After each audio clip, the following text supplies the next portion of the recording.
संत सियाराम बाबा के बारे में कई चमत्कारी किस्से सुनने को मिलते हैं, लेकिन सबसे प्रसिद्ध किस्सा उनकी चाय और केतली से जुड़ा है। भक्तों का कहना है कि जब भी बाबा लोगों को चाय देते थे, उनकी केतली की चाय कभी खत्म नहीं होती थी।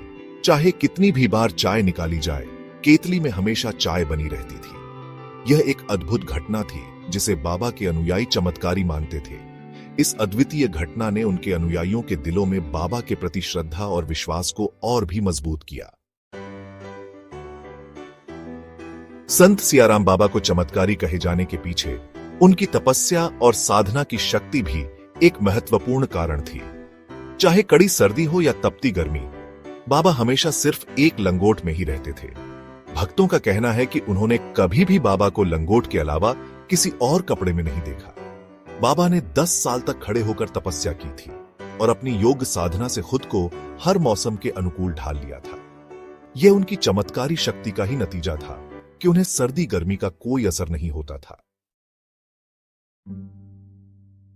निमाड़ क्षेत्र के प्रसिद्ध संत सियाराम बाबा ने मंगलवार को इस दुनिया को हमेशा के लिए अलविदा कह दिया। पिछले कुछ दिनों से वे निमोनिया से पीड़ित थे और उनके स्वास्थ्य में लगातार गिरावट आ रही थी। इस चमत्कारी संत के निधन से न केवल मध्य प्रदेश बल्कि देश विदेश में उनके अनुयायी गहरे शोक में हैं। संत सियाराम बाबा को लोग सिर्फ एक साधारण संत नहीं बल्कि एक चमत्कारी संत के रूप में पूजते थे। उनके चमत्कारों के कारण भारत ही नहीं बल्कि दुनिया भर से लोग उनके दर्शन के लिए आते रहते थे। उनकी तपस्या, साधना और अद्वितीय शक्तियां उन्हें अन्य साधु संतों से अलग करती थीं। लोग उनके चमत्कारी व्यक्तित्व से प्रभावित थे और उनकी उपासना के जरिए वे आध्यात्मिक उन्नति की ओर बढ़ते थे।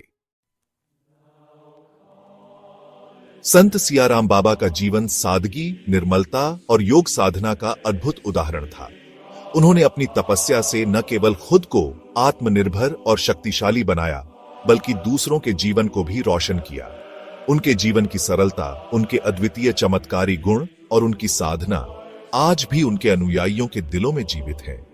उनके निधन के बाद उनकी चमत्कारी शक्तियां और उनके द्वारा किए गए कार्य हमेशा उनके अनुयायियों के दिलों में जीवित रहेंगी।